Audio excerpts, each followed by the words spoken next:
Bonsoir, bonsoir tout le monde. Oula, la mise à jour de la luminosité de la colorimétrie de ma caméra fait des blagues, mais ça a été que pour un coup, donc ça va. Bonsoir tout le monde, j'espère que vous allez bien, que vous êtes en forme. Bonsoir à mes deux chers joueurs qu'on retrouve encore et toujours fidèles au poste pour de nouvelles aventures. Regardez-les comme ils sont heureux là. Regardez-le, le Jim Rost, il sourirait presque. Attends, le live a commencé là? Oui, le live a commencé. Non, mais ils sont là, ils sont beaux, ils sont radieux. Mes deux joueurs, et du coup, on se retrouve pour une nouvelle session sur Agartha, une nouvelle session sur Chasseur Rouge. Notre petite campagne sympathique qui se situe en France en 1905, pays de la tolérance, de la bienveillance, de la compréhension, du calme social, et c'est très faux. Ça fait beaucoup de mensonges d'un coup. Là, ouais, ça fait beaucoup de mensonges d'un coup. Non, effectivement, la France de 1905 qui n'est pas forcément l'endroit où on tolère le mieux les étrangers, qu'il s'agisse d'étrangers juste des inconnus ou des étrangers plus facilement reconnaissables. Et on va refaire un petit peu le petit disclaimer, une fois n'est pas coutume. J'ai pas forcément prévu particulièrement qu'il y en ait beaucoup dans cette session, mais ça coûte rien de le rappeler. En 1905 en France, les gens sont xénophobes, ce qui peut inclure racisme et plein d'autres joyeuseries.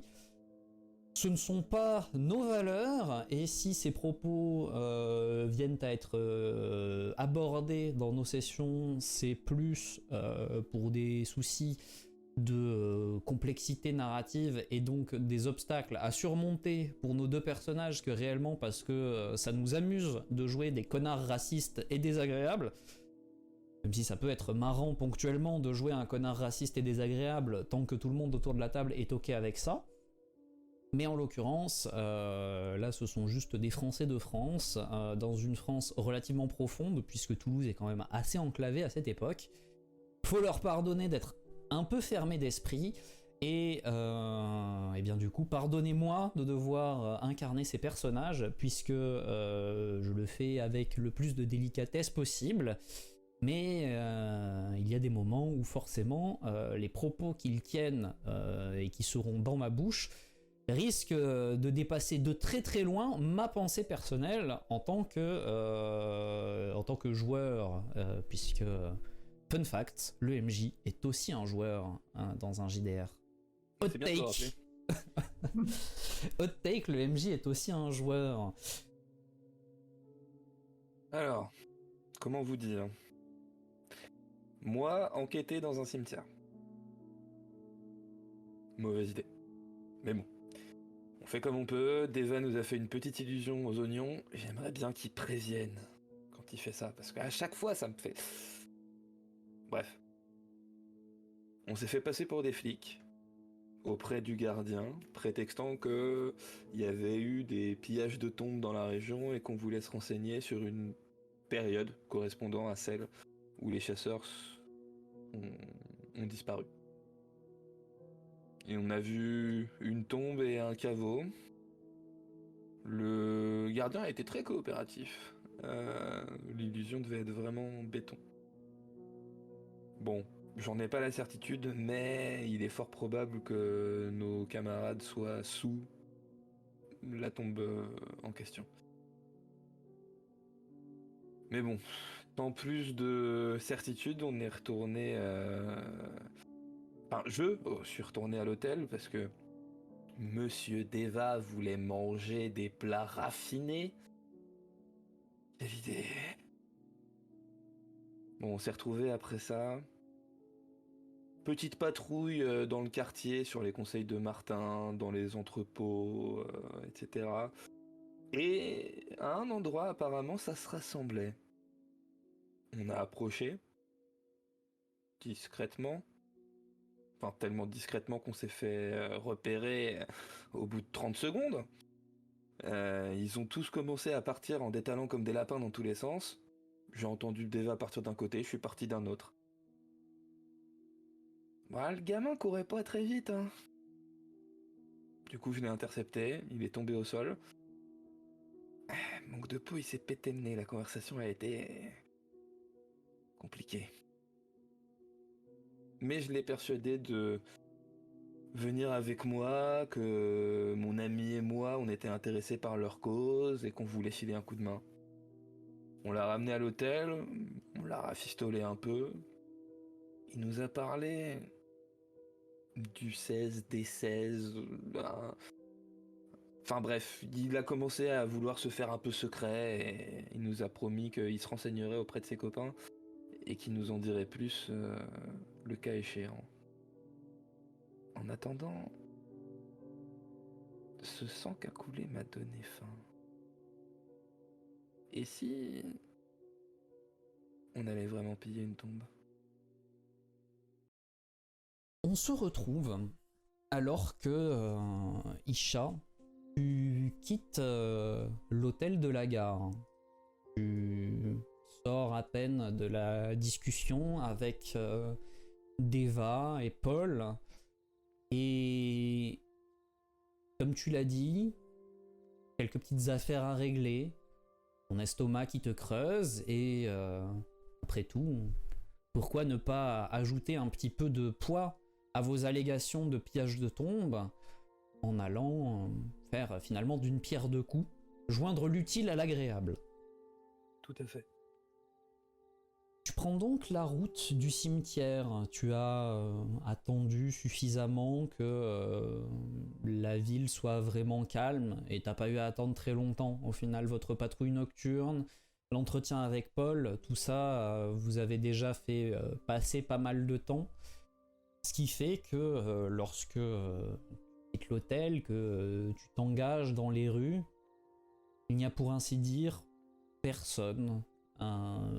Pas âme qui vive, pas un chat. Est-ce que tu vas directement droit vers le cimetière ou est-ce que tu as quelque chose que tu souhaites faire sur le trajet? Non, je pense que je vais être assez direct,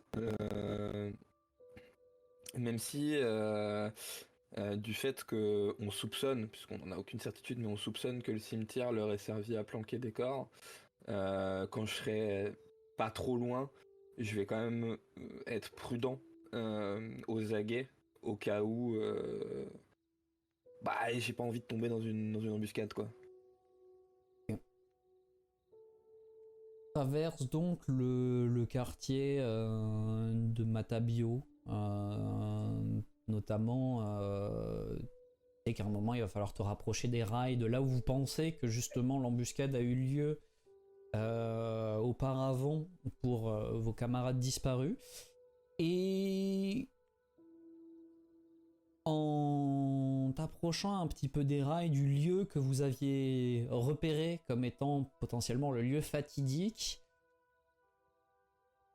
et à cette pensée, comme tu disais, où tu veux pas toi aussi tomber dans une embuscade, et je vais te demander un test de survie, s'il te plaît.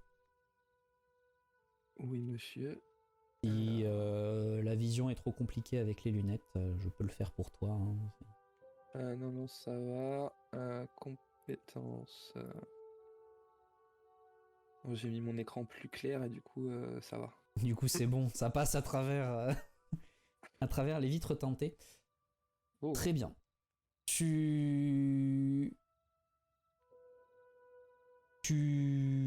Pendant quelques instants, tu marchais et t'as la désagréable sensation d'être observé, d'être suivi. Tu tends un peu l'oreille, tu tends un peu tous tes sens finalement. Et pourtant, rien de particulièrement notable. Tu sens bien l'odeur d'un chat qui traîne pas très loin, mais c'est tout. Il a l'air de farfouiller dans des poubelles. Au bruit, du moins, c'est ce que tu penses comprendre. Mais t'arrives pas à te départir de ce sentiment désagréable. Est-ce que c'est ton imagination, le fait que justement tu t'attendes à une embuscade? C'est dur à dire. Mais on n'est jamais trop prudent. Euh, je l'avais appris en tant qu'humain et je l'ai appris par la suite avec ma nature, mais n'étant jamais trop prudent, je vais quand même garder cette idée bien présente dans ma tête. Je vais pas dévier de ma route en essayant de faire des détours pour essayer de perdre un éventuel poursuivant.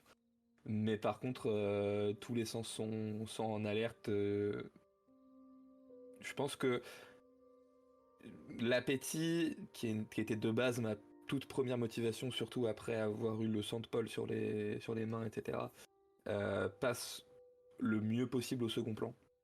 Ok. Et vraiment, j'ai tous les sens en alerte. Ok. Et malgré tout, ton trajet jusqu'au cimetière se passe sans anicroche. Tu arrives devant cette grille, forcément verrouillée, la nuit, et tu aperçois même au loin dans les allées un petit peu de lumière. Possible que le gardien du cimetière fasse quelques rondes de temps en temps. Donc il te faille être un minimum discret, mais dans un premier temps, il va falloir rentrer. Avant d'être discret, je vais être patient. Je vais observer justement cette lumière que je peux voir, les mouvements qu'elle fait, si j'arrive à déterminer un temps entre les rondes. Je vais prendre le temps qu'il faut. De toute façon, j'ai encore une bonne partie de la nuit devant moi. Donc, En fait, pour être sûr que quand je serai en train de faire mon affaire, il oui, va pas me tomber dessus. bien évidemment. Et alors, dans un premier temps, tu le vois en fait patrouiller, ça a l'air relativement méthodique. Tu vois pas tout le temps la lumière, le cimetière est quand même relativement grand, Ouais. mais tu le vois patrouiller, puis retourner à sa maison et y rentrer. Et la question qui se pose, c'est est-ce que tu attends longtemps pour voir s'il finit par faire une autre ronde, ou est-ce que...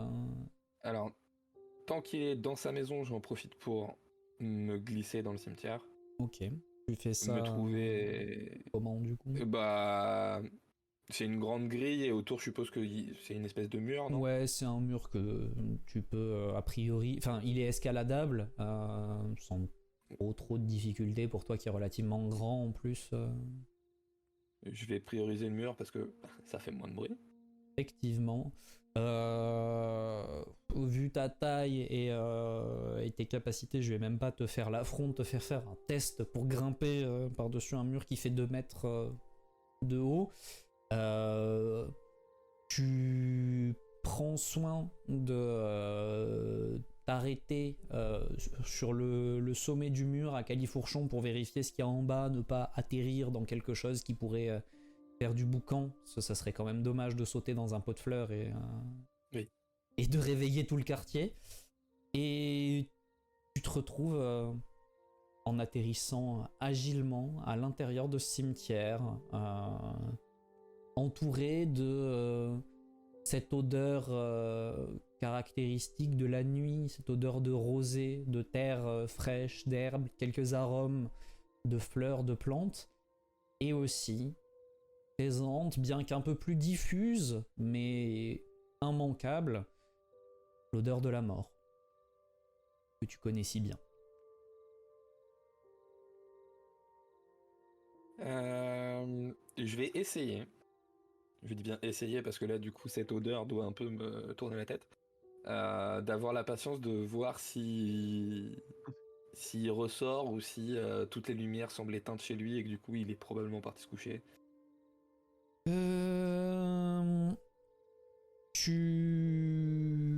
Tu attends effectivement l'odeur. Alors te fais pas tourner la tête. T'as mangé la veille, ce qui reste, on va dire, acceptable pour garder un peu la maîtrise de toi.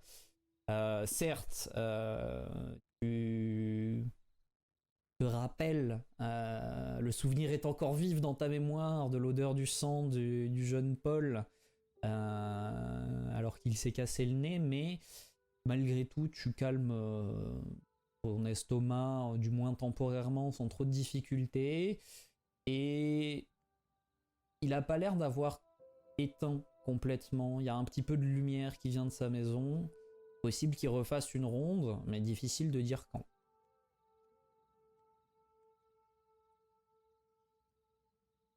Je vais attendre. Ok. Soit la lumière s'éteint, j'en conclus qu'il va se coucher, et donc j'y vais. Soit il ressort, et j'aurais probablement bien fait d'attendre. Ok. Tu attends, tu prends ton mal en patience. Après un temps qui te paraît forcément affreusement long. Dans ce genre de situation, de toute façon, il est quasi impossible de savoir réellement combien de temps se passe, et les secondes ont l'air de durer des heures. Et après ce temps, la lumière s'éteint. Tu ne vois plus rien qui vienne de cette maison. Et je te le dis parce que tu l'as vu, au final la grille est pas très très loin de la maison, mais quand il est rentré chez lui, il était accompagné d'un chien. Voilà.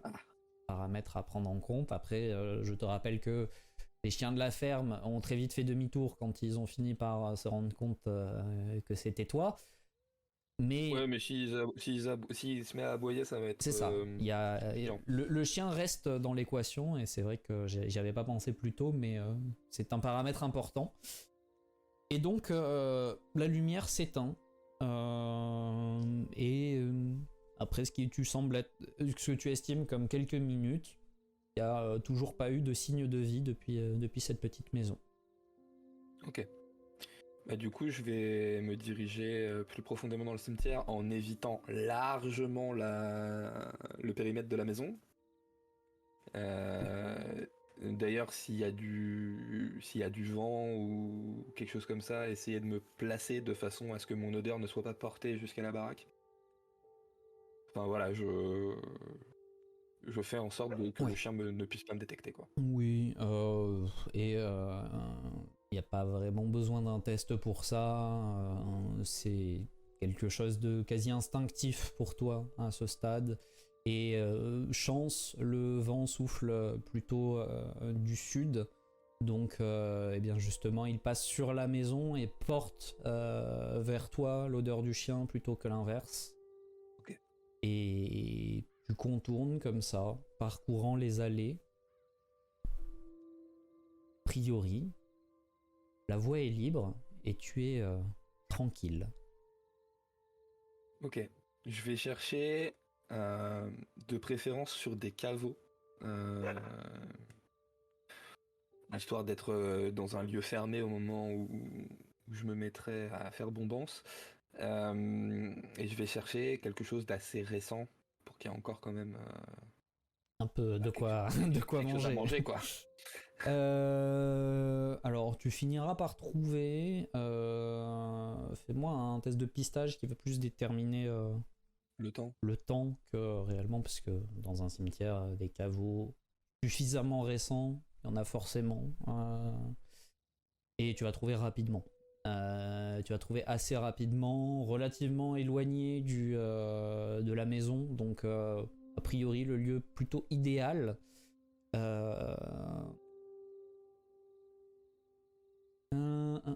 Ouais, tu as trouvé un caveau. La problématique étant, il est fermé. C'est une grille avec un verrou, cadenassé. Et pour y entrer, il va falloir trouver un moyen, puisque cette grille, lorsque tu tires un peu dessus, ne bouge pas. Ouais. Est-ce que je m'estime suffisamment loin de la maison pour que en ramassant quelque chose d'assez lourd, une pierre ou quelque chose dans le genre, je puisse éclater le cadenas sans que le bruit arrive à réveiller En théorie, oui. le gardien. Ça t'épargnera pas un test. C'est plus pour Oui. le chien que pour le gardien. Le gardien, a priori, s'il dort, lui, c'est pas un coup de pierre qui va le réveiller. Mais par contre, le chien est potentiellement un peu plus... Mais a priori, oui. Faudra juste faire un test de discrétion pour... Ok. C'est ma spécialité. C'est faux. Ta spécialité. Tu prends donc une pierre, tu déterres une pierre, tu sais, c'est sur certaines tombes, t'as des petits... je sais pas comment décrire ça, mais un petit espace encadré de petites pierres qui définissent une sorte de bordure dans laquelle on peut...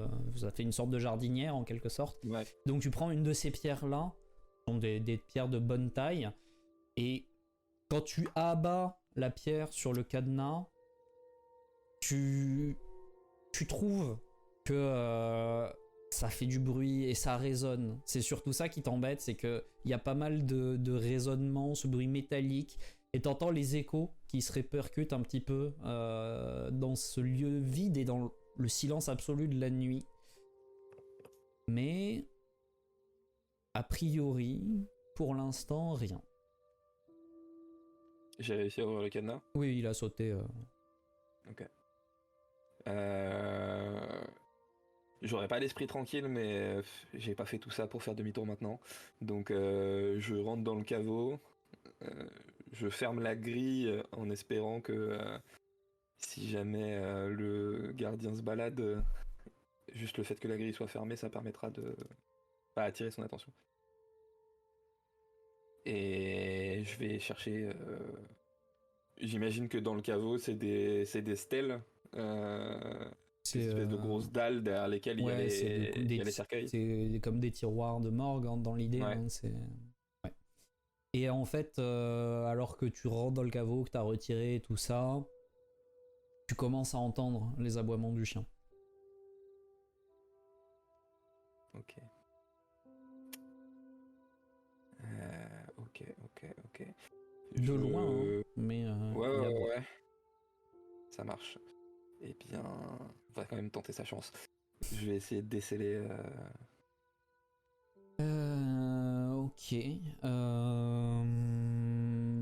Alors, du coup, en temps normal, je t'aurais pas forcément fait faire de test. Là, fais-moi un test d'athlétisme. Encore une fois, c'est pour le côté temporel de la chose, plus que pour le côté du succès.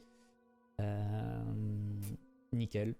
Tu décèles sans difficulté une des pierres, tu te guides un peu à l'odeur pour justement trouver le plus frais, puisque ouais. Là, pour le coup, dans le caveau, même toi qui vois bien la nuit, tu es incapable de lire les dates qu'il y a sur les différentes pierres, et tu décèles la pierre sans difficulté, t'es presque surpris, tu te dis que le maçon a pas fait un si bon travail que ça, et derrière le cadavre et l'odeur qui, pour le coup, maintenant que le cercueil est libéré, alors c'est pas comme si tu l'avais ouvert, mais ça commence à devenir vraiment entêtant, et tu sens ton ventre qui réclame. Mais bah... puisqu'il réclame. Et puisqu'il réclame... Je tire le cercueil, je vais le forcer... Oui, sans difficulté aucune. C'est quelque chose que je pense que tu as déjà fait auparavant, peut-être pas très récemment, mais ça ne t'est pas étranger. Et dedans, le corps est dans un état suffisamment peu avancé pour être satisfaisant, consommable, et surtout qu'il y ait suffisamment de nourriture pour calmer, au moins temporairement, ton appétit. Okay. Je vais quand même essayer de pas trop m'abandonner au festin, de garder une oreille attentive pour le toutou. Mais ouais, bah je me nourris quoi. Et petit à petit, non, fais-moi un... Non, je vais pas te faire de test là-dessus. Petit à petit, en fait, peu de temps après que t'aies commencé à manger, alors que tes dents se plantent dans la chair de ce corps et que, au moins temporairement, tu le sais, ta faim se calme petit à petit, tu te rends compte que les aboiements cessent. Assez abrupt, ils cessent d'un coup. Voilà. Ok. A priori, j'ai pas beaucoup de temps, donc j'engouffre un maximum, histoire que ça ait pas été pour pas grand chose, que ça me tienne au moins jusqu'à demain matin. Mais j'ai toujours l'oreille tendue, voir si j'entends des pas sur le gravier, une porte qui claque, enfin peu importe, quelque chose qui me dise que le mec arrive quoi. Ok. Et en fait, alors que t'es en train de manger, que t'es tendu déjà nerveusement et aussi tendu vers l'extérieur pour savoir au maximum ce qui se passe, tu finis par déceler la voix du gardien. Alors, je sais pas ce qu'il dit, mais la voix du gardien qui a l'air de parler. Visiblement, il est en extérieur, encore au loin, mais potentiellement, il s'est probablement réveillé suite aux aboiements de son chien et je sais pas s'il lui parle, s'il parle à quelqu'un d'autre. Vous avez vu personne quand vous étiez venu. Ok. Alors, c'est le moment où. Ok. Pas mal. Je décide que j'ai assez attendu. Que plus ce serait vraiment tenter le diable et. Ah, j'ai pas envie de tuer un innocent tout de suite. Donc je prends une dernière bouchée, j'ouvre la grille et je me barre en courant à l'opposé de la baraque pour me rapprocher du mur et repasser Ok. de l'autre côté. Du coup, tu laisses le... Au niveau de que tu laisses dans le caveau, ça se passe Ah! comment? Ah oui, pas bête ça. C'est la question. Euh, C'est est-ce que tu pars vraiment en laissant le truc à moitié graillé? Est-ce que tu refermes le cercueil quand même? Est-ce que tu... Enfin... Là, t'as fait un très bon test de résilience, parce que je suppose que c'est résilience. Ouais, Donc, ouais, tout à fait. t'es largement assez en Oui. possession de tes moyens pour pouvoir te poser cette question. Ouais, non, bah, je vais refermer le cercueil, le glisser à sa place. J'imagine que remettre la pierre en place, c'est pas trop faisable. Ah, tu peux la reposer, quoi. Tu Ouais, pourras pas mais la... sans mortier ou quoi, enfin, ça va être. Non, mais de toute façon, il verra bien que la tombe a été dérangée. Donc, mais ouais, je remets tout en place, le cercueil dans son emplacement. Ok. Et ensuite, je me barre. Ok, ok. Je vais te demander deux tests. Alors, un test d'investigation. Dans un... Non, un test de pistage, mais qui sera très difficile. Ok. Je garde. Oui. Oui. Ok. Aïe. Ok. Alors, je te cache pas que ça ne suffit pas, mais Non, bah non. en fait, le vent porte vers toi l'odeur du chien et du gardien qui commence à se rapprocher un petit peu. Et le deuxième test que je vais te demander, c'est un test de discrétion. À moins que tu décides de partir vraiment à toute berzingue, mais auquel cas tu risques de te faire potentiellement repérer, parce qu'ils ont pas l'air d'être très très loin.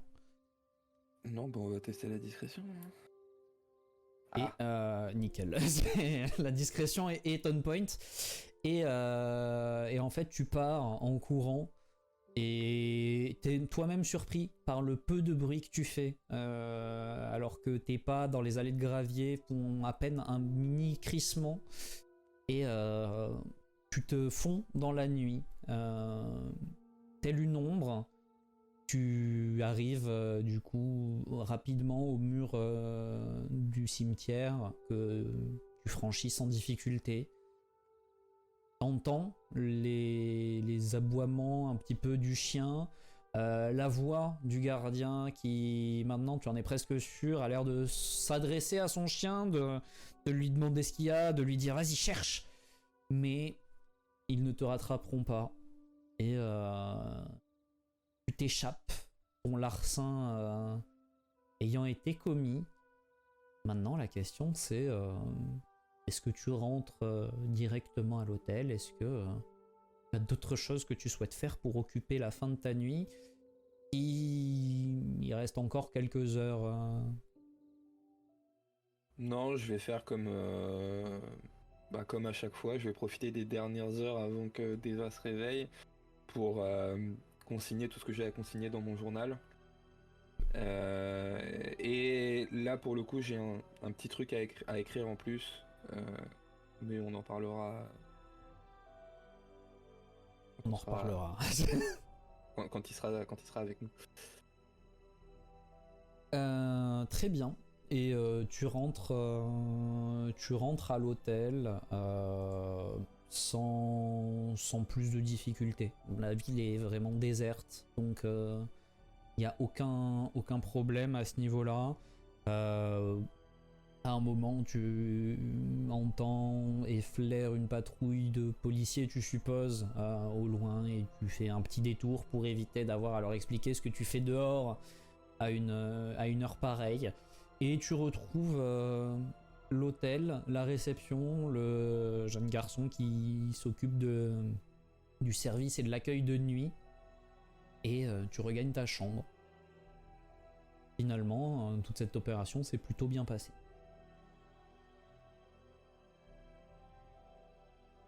Du coup, c'est bon pour toi? Oui. C'est bon?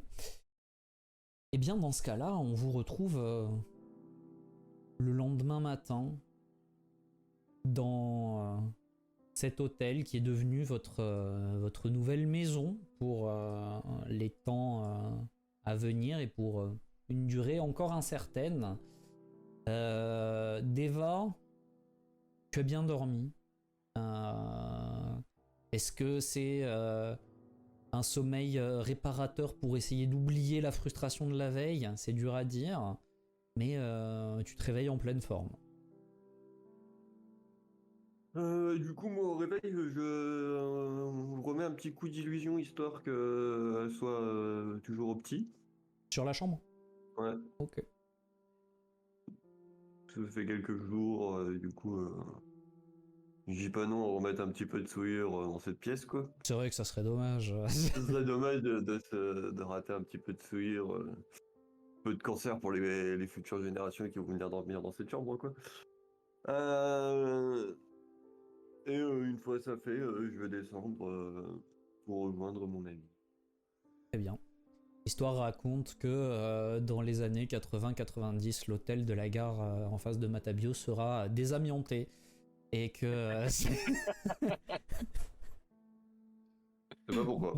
Alors qu'il a été construit sans amiante, alors il y avait que... qu'une seule pièce. voilà, non, mais blague à part, tu redescends du coup.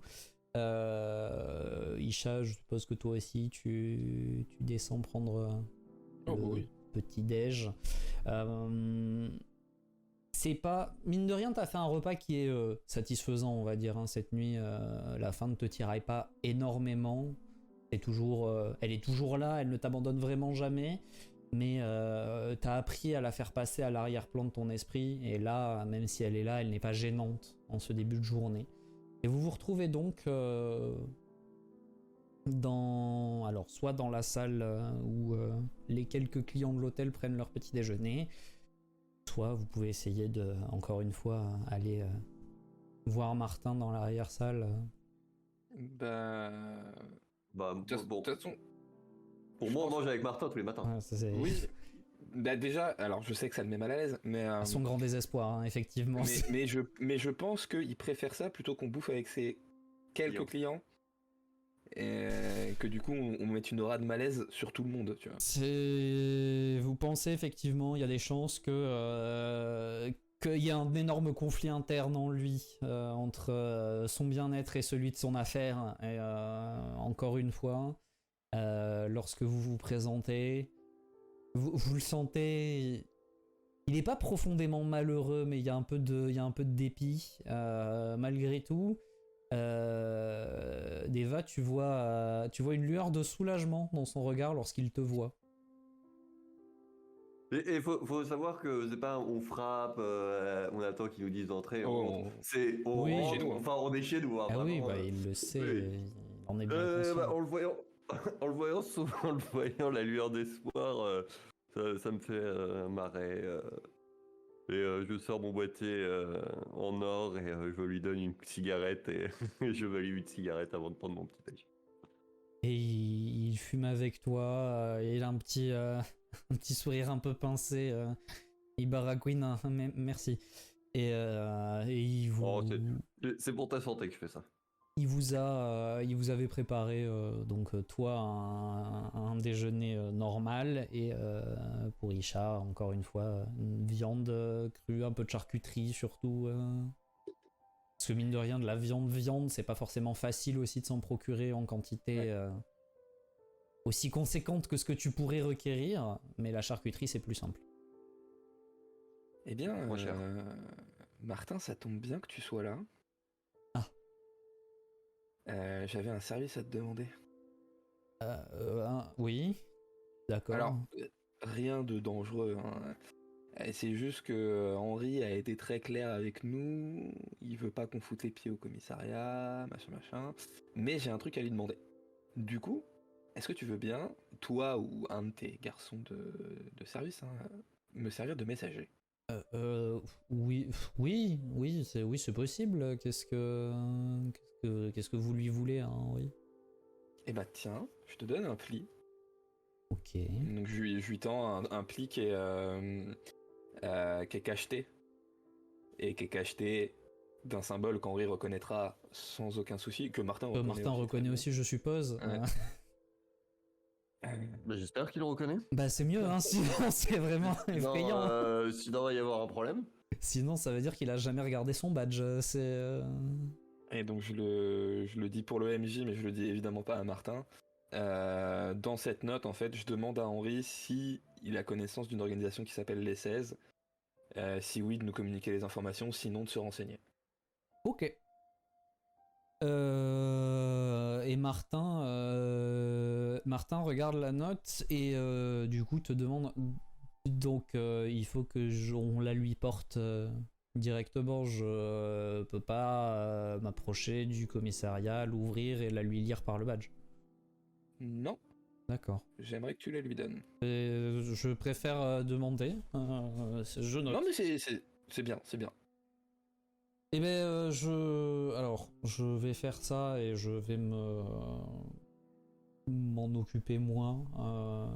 Si j'aime autant. Et tu vois, il désigne le sceau justement et le symbole de la ligue. J'aime autant pas laisser ça à la vue de personnes qui sont pas forcément au courant. Pas bien. Besoin d'autre chose avant que j'y aille? Moi non, Deva. Non. Très bien. Eh ben, bonne journée. Toi aussi. Et Aussi. il quitte la pièce, revient, passe dans la pièce du fond, ressort en ayant attrapé un manteau et repart. T'as rarement vu, enfin vous deux d'ailleurs, hein, vous avez rarement vu quelqu'un aussi troublé par votre présence. Il est vraiment complètement à côté de ses pompes, le pauvre Martin. Oh, il va s'y faire. Je trouve déjà qu'il tient énormément le choc. Ça fait 3 jours et je trouve qu'il s'est déjà très bien adapté à notre présence. On parlera à sa cave. Parce que bon. C'est une genre, tu es qui pour juger sa façon de s'adapter? Ah mais non, mais étant donné que c'est moi qui l'ai défini, sa façon de s'adapter, je juge pas, mais...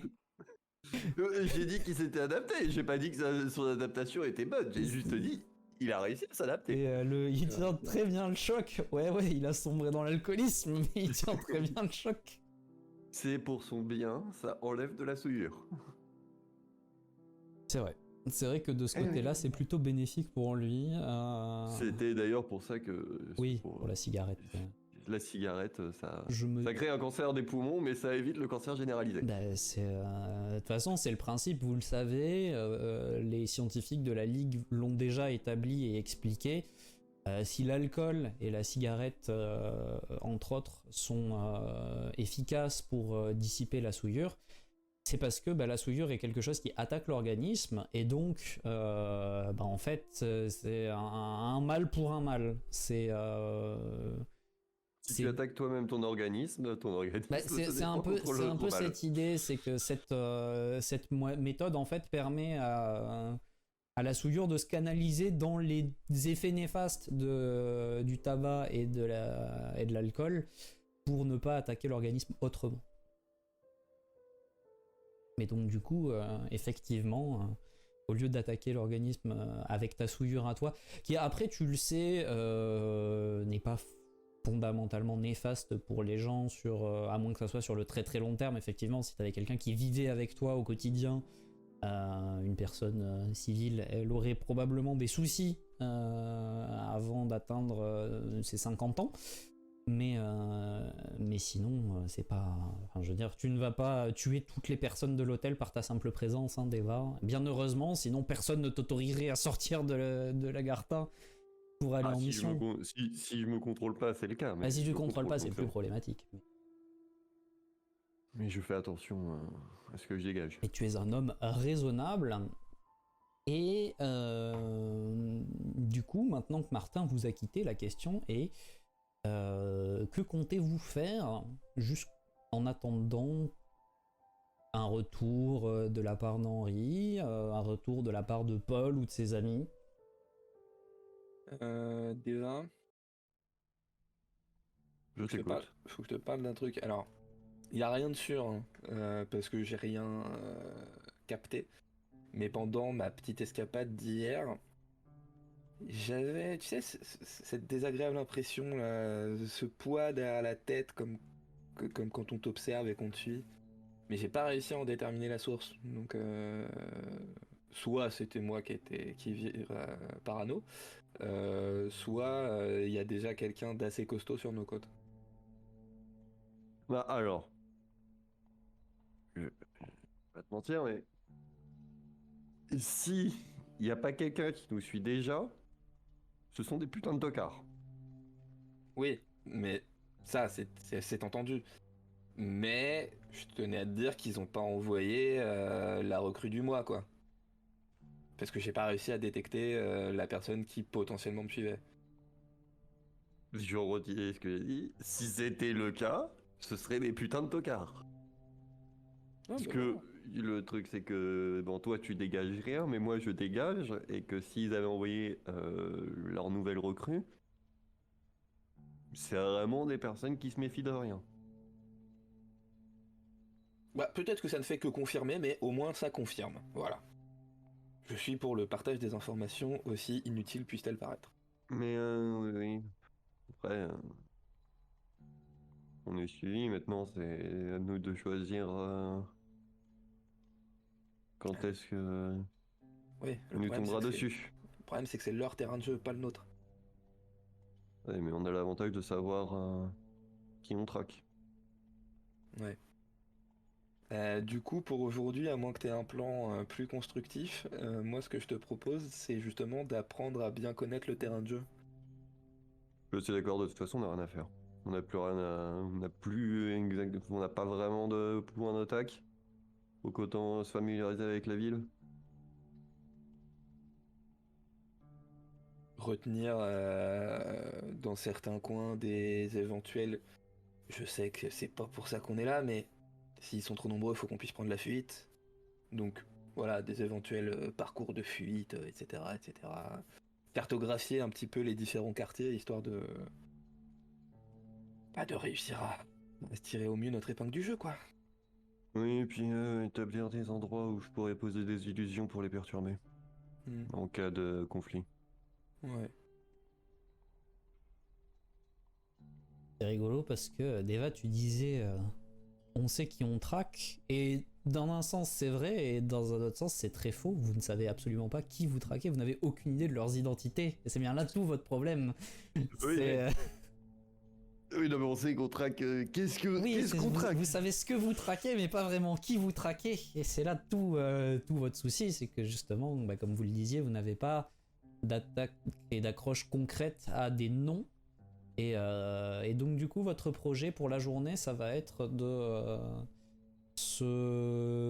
parcourir un petit peu Toulouse, chercher à...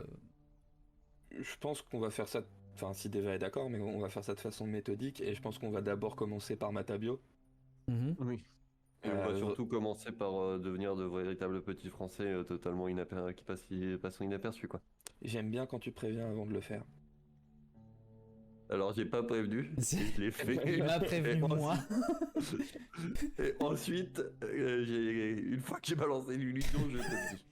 On va passer pour des petits Français pour faire ce petit plan, mon ami. Fais-moi C'est déjà fait d'ailleurs. test de pouvoir, s'il te plaît.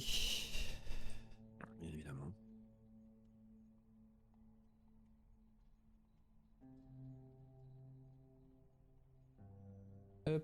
Ok.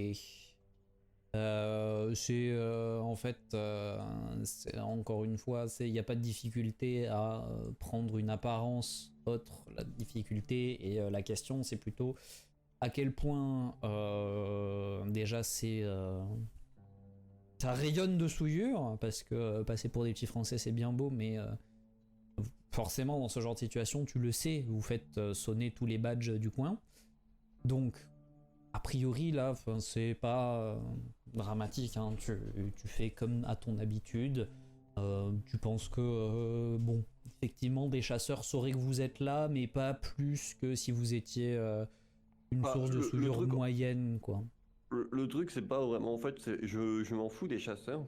C'est juste pour le peuple. Oui, les civils, c'est quasiment jamais dangereux. Mais c'est-à-dire que potentiellement, si tu me fais un très mauvais jet, tu vas passer pour une grosse menace. Enfin, vous allez passer pour une grosse menace et une grosse source de souillure.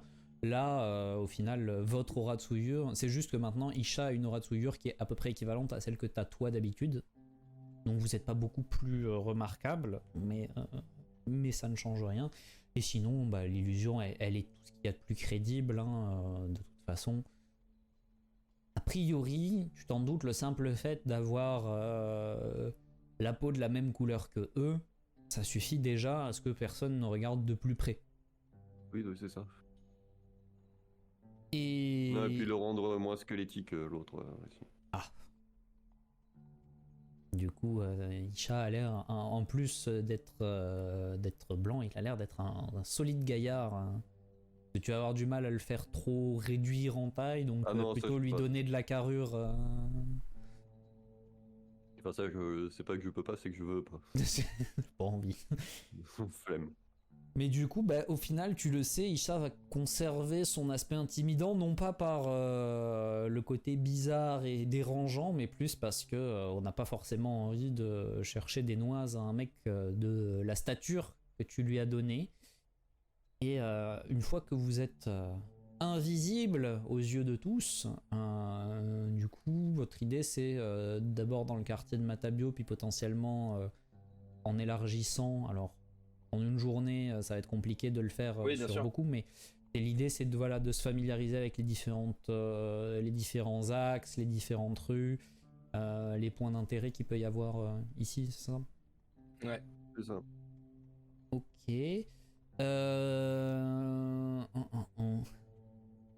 Ah, écoutez, ce qu'on va faire, c'est faites-moi tous les deux un test d'orientation qui déterminera un petit peu à quel point vous vous imprégnez des lieux. Bon, Deva, toi, c'est pas dramatique, hein. Comment? Je connais une rue parfaitement. Je connais une rue. Il y a une rue, tu gères, c'est la rue de l'hôtel, la rue qui passe devant la gare. Là, je connais tous ces recoins. Cette rue, c'est très bien. Non, mais après, voilà, tu as effectivement, il y a quelques petits. En gros, les axes principaux, tu sais où retrouver le canal, tu sais retrouver l'allée Lafayette, qui est une très grande allée qui sépare en fait le quartier de Matabio et celui de Saint-Aubin et qui mène après vers le centre-ville. Donc ça, t'as quand même, enfin, en gros voilà, t'as les bases et tu serais capable de te retrouver à peu près dans le quartier, mais c'est sûr que si c'est la panique et qu'il faut fuir, il faudra que tu fasses confiance à Isha et que tu le suives, puisque lui a l'air d'être beaucoup plus à l'aise. Et de manière générale, effectivement, dans votre duo, il est beaucoup plus l'homme de terrain que toi, enfin du moins de terrain d'action.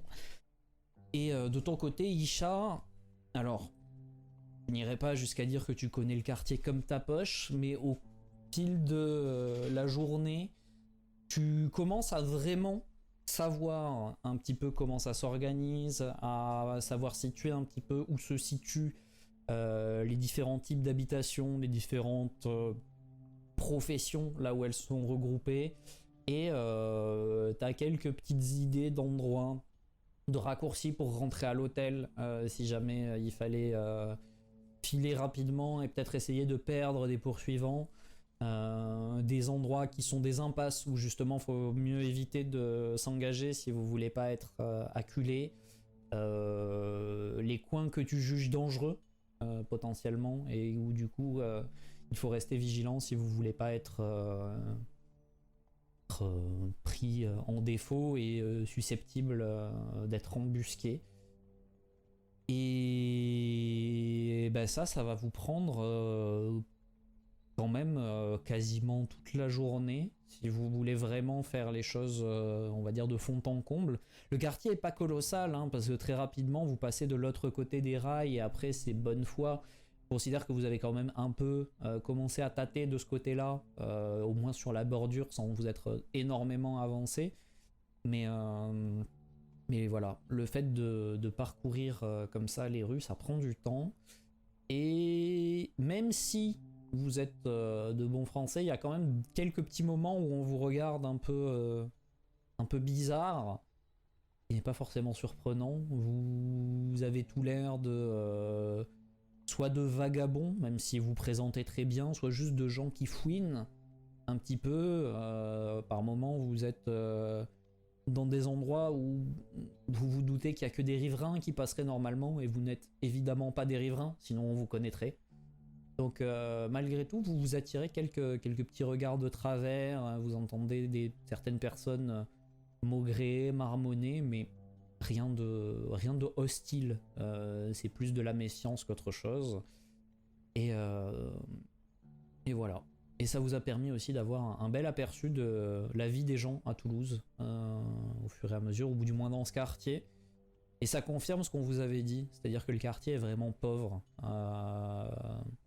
Il y a pas mal de... Alors, pas trop de mendiants, puisque vous le savez, la mendicité et le vagabondage sont potentiellement punis par la loi et les forces de police, donc les gens évitent. Mais effectivement, il y a beaucoup de gens qui visuellement respirent un peu la misère, pas de la misère dramatique au point d'être sans le sou, mais ça roule clairement pas sur l'or par ici. Voilà. Est-ce qu'il y avait autre chose que vous vouliez faire dans cette journée ou pas, sachant que je pars du principe que ça vous amène à peu près jusqu'à l'heure du repas le soir et que vous n'allez pas y passer la nuit. Enfin, vous pourrez y passer la nuit après si vous le souhaitez, mais dans un premier temps, c'est tout ce qu'il y a à voir. Et du coup, vient le soir, la luminosité commence à tomber doucement mais sûrement. Je pose la question de ce que vous allez faire, sachant que Deva, vraiment, tu ne dirais pas non à un bon repas. Oui, non, mais... Je pense que le midi, on s'est arrêté quelque part, Oui. fait quelque chose... Oui, vous avez mangé un truc sur le pouce. Un bon jambon beurre, parce que... Ce genre de choses, oui. Hein, c'est... Et j'irais pas non à un bon repas le soir. Imagine que tu veux encore aller au restaurant. J'imagine que tu veux encore aller quelque part. Non, tu sais quoi?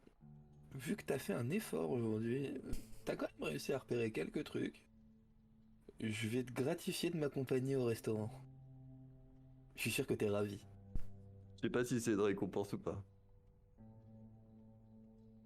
Alors, je suis d'accord, mais s'il te plaît, ne fais pas de cinéma. Non, je râlerai pas parce qu'ils ont mis du avec la viande. Tu sais, ils font un truc ici, ça s'appelle le tartare. Et je pense que ça pourrait te convenir. Ah bon? C'est quoi le tartare? C'est de la viande hachée, crue. Ah! À la bonne heure! Allez, on y va! Je On dis va pas la se faire subtilité qu'il y a à côté. Allons du coup dans un restaurant français. Ok. Vous trouvez un resto. Et bon. On va pas se mentir, Richard. Ça reste moins sympa que... Pourquoi il y a un œuf sur ma viande? Et je te regarde avec un grand sourire. J'avais dit que la viande était crue. Pas de cinéma.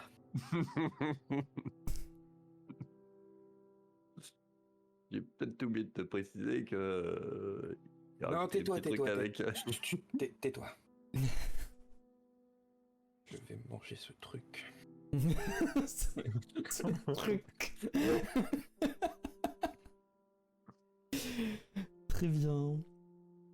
Le repas se passe plutôt bien pour vous. Effectivement, pour toi, Isha, c'est un peu dommage qu'ils aient choisi de gâcher ta viande et de ne pas juste faire un plat bien pensé de viande hachée, crue, et c'est tout. Il a fallu qu'ils aillent rajouter une fantaisie bizarre. Mais malgré tout, la viande est bonne et je sais pas si tu te racles l'œuf pour ne garder que la viande ou si tu fais... Non, j'ai promis à Deva qu'il n'y aurait pas de cinéma, du coup je vais faire le bon français. Et manger ça avec les trucs bizarres qu'ils ont rajoutés dedans. D'accord. Très bien. Très bien, très bien. Du coup, c'est une véritable récompense qui m'accompagne parce que Oui. du coup, il m'offre un spectacle humoristique en direct. C'est ça. Genre, vraiment, c'est à chaque bouchée. Dîner-spectacle, mais pas comme on pourrait y croire. C'est... Et du coup, vous passez une soirée, on va dire plutôt agréable. Alors, plus agréable pour l'un que pour l'autre, certes, mais dans l'ensemble, c'est pas non plus si déplaisant. Et Isha, le seul truc positif que tu pourrais voir à tout ça, c'est que le cadre est quand même plus sympa qu'une tombe. C'est un peu plus chaleureux, quoi. Voilà. Ça a cet avantage-là, la nourriture normale, qu'elle peut être prise dans des circonstances un peu plus détendues et reposantes. Et une fois votre repas pris, est-ce que vous décidez du coup de rentrer à l'hôtel ou est-ce que vous avez envie de continuer vos repérages et votre apprentissage Bah, moi je propose qu'on fasse quand même un détour par l'hôtel, ne serait-ce que pour se renseigner. Ça m'étonnerait qu'Henri ait déjà répondu, mais bon, on sait jamais. Et Martin était censé laisser traîner ses oreilles.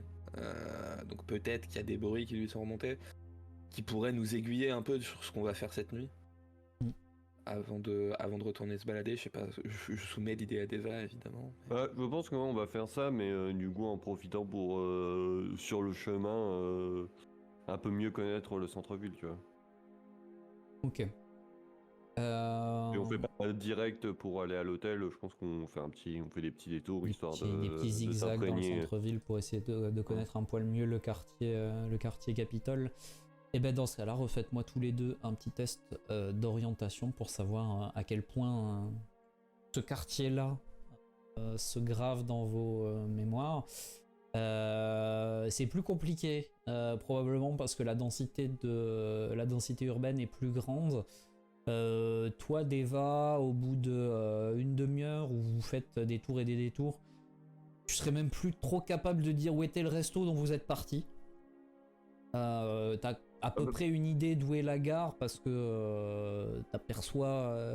d'où est la gare. Parce que t'aperçois le clocher de Saint-Cernin à peu près au loin et donc de là tu peux te dire bon, on doit être dans cette direction si on veut rentrer. Mais c'est quand même sacrément bizarre pour toi.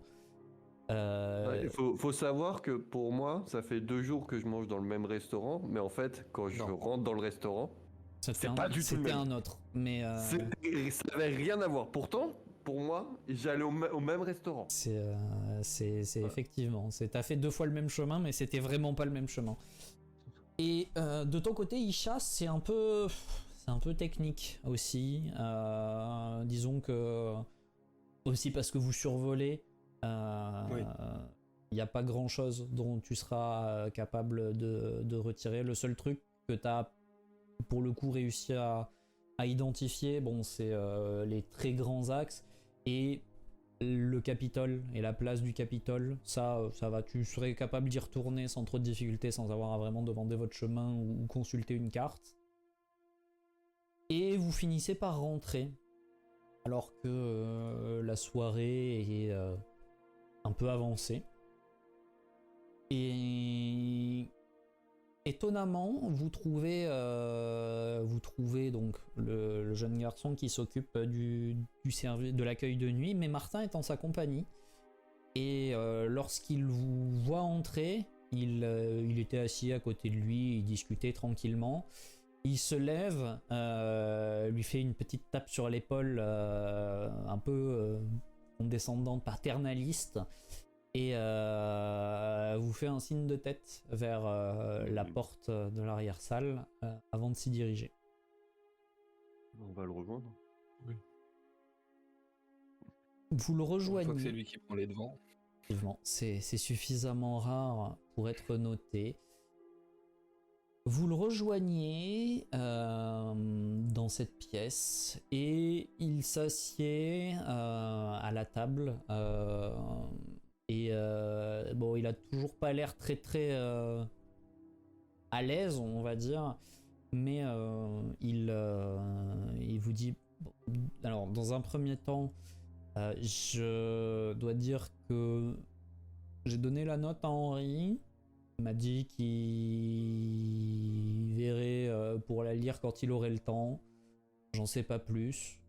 Je suppose que vous aurez de ces nouvelles ou que j'aurai de ces nouvelles pour vous à un moment.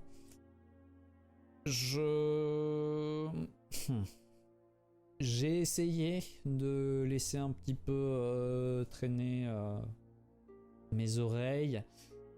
Je suis navré de pas avoir de résultats à vous proposer, mais en même temps, enfin, faut savoir qu'en général, moi, c'est plutôt les quelques gens à qui je pose des questions, c'est pour des rumeurs, à dire étranges, des choses qui relèvent des activités classiques de la Ligue, et c'est des choses qui sont plus simples à dénicher que des bandes de je ne sais pas quoi d'ailleurs, des délinquants criminels, peu importe, parce que vous savez comme moi, hein, dans un endroit où les gens sont pauvres, souvent l'illicite devient lucratif et apporte à ces gens sécurité relative bien sûr, mais une sécurité financière plus grande que ils n'ont pas, c'est-à-dire un travail stable. Bref, tout ça pour dire que du coup j'ai rien pour vous, mais si moi j'ai rien trouvé, on m'a amené quelque chose et il sort de sa veste une note, un papier plié. Non, même une enveloppe fermée et qu'il vous tend, enfin qu'il dépose sur la table et qu'il glisse vers vous. C'est un homme qui m'a dit apparemment 2 personnes résidaient ici qui s'intéressaient, qui cherchaient à se rendre utiles. Je crois que c'est de vous qu'il s'agit, donc Oui, voilà. Je prends la lettre et je la lis du coup. Tu prends la lettre, tu ouvres l'enveloppe et la note qui se situe dedans, puisque c'est une petite feuille de papier toute simple pliée en 2. La note est aussi simple que la feuille sur laquelle elle est notée. Il y a juste écrit: j'ai demandé aux copains. Il demande à voir 16 rue des 36 Ponts. Et c'est signé Paul.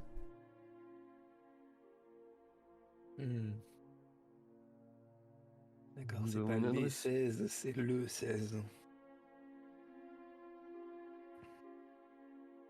Oui.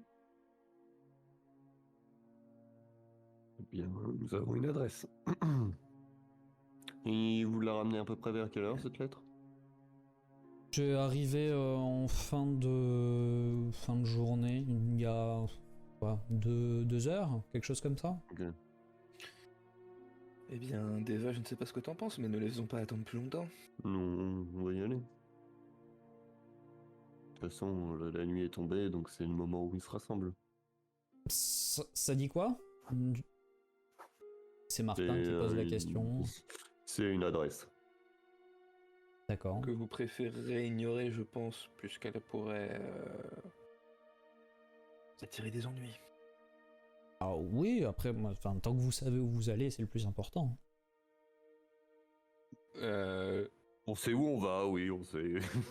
Alors, on sait où on va. À mon avis, c'est pas dans le quartier de Matabio, cette rue-là, donc... Oui, du coup, il te donne l'adresse. Ça se situe où, ça? Ça, c'est dans le quartier Saint-Michel. C'est juste à côté du palais de justice. Eh ben, ils sont couillus. Et alors, et il t'explique qu'il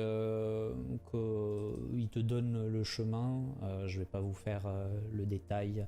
En gros, il vous explique que vous longez l'avenue boulevard. Ouais, c'est ça, le boulevard de Strasbourg jusqu'au Grand Rond, qui est un grand rond-point, comme son nom l'indique. Et qu'après ça, vous redescendez les allées Saint-Michel pour arriver devant le palais de justice et que c'est vraiment juste la rue en face. Bah, merci, Martin. Merci, Martin. Mais vous inquiétez pas. Bah, Et il jette la clé. Vous voyez vraiment qu'il fait le... Et c'est déjà oublié. de toute façon, Martin, c'est pour ta sécurité. C'est vrai. Nous, on s'en fout que tu me connaisses ou pas. Hein. C'est pour ton propre bien. C'est vrai, mais sachez que pour mon propre bien, j'ai déjà oublié. Très bien. Ah, très bien.